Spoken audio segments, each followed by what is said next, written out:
You've seen them in action. You know what they can do. Now get the special limited edition Refreshion multi-pack. All of the best Refreshion products are included. Take care of that Bernanke bluster with Refreshion mouthwash. Need that extra strong kick? Use our Refreshion Red. Things still stuck in a bear market? Then scrub it away with our Arctic flavor Refreshion toothpaste. And when on the go and you really need that economic boost, don't forget your Refreshion pocket strips. The brand you know and love, guaranteed to perk up any economy.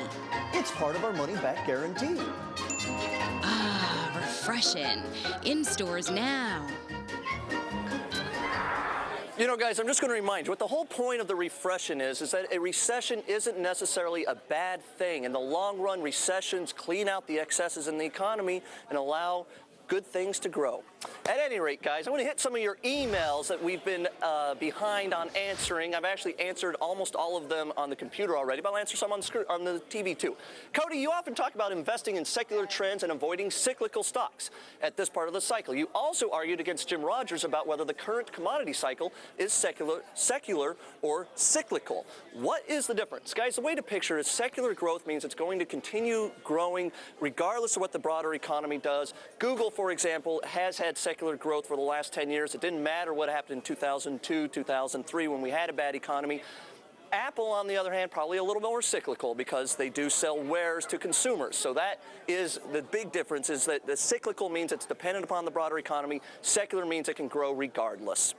Doesn't just mean the separation of church and state. Cody, following some of your writings about Apple and Google years ago and have stuck with them for the last few years through all of the endless explanations of, guys, how about this? Competition's going to kill them. Any day now. Oh, any day now, to steal one of your phrases, right? I wrote an article called Any Day Now. That's what he's referring. What would make you stop liking these two stocks, and when will competition finally get to them? Guys, I mean, Apple, I have to say, I don't like it nearly as much at this part of the cycle. It's certainly from $7 where I originally owned it to $200. This has been a heck of a run. I definitely will be scaling back on the Apple these days. Google, I don't know, guys. I mean, this is the fastest growing company in the history of capitalism. Yahoo can't touch them. None of the other search engines can touch them because they all don't get that you have to be completely content source agnostic. Google doesn't care where the content comes from. It doesn't care anything but delivering the best information to you. It doesn't matter what the source is. Yahoo, Microsoft, the rest of the competitors out there, they do care, and that's been the biggest problem. Google will continue to take market share, even though it's already the dominant one already. So I'd stick with Google for years to come. Wade from Missouri asks, Waylon was a good one, Cody's referring to Waylon Jennings, of course, but I have to mention that songs number 1, 3, and 6 that you chose that day were written by Billy Joe Shaver, the original and best country outlaw. I got one more, actually. I got to top you on the original and best country outlaw. It's Woody Guthrie. This machine kills fastest. What can I tell you, guys? On tap, we got Go-Go doing the mixer.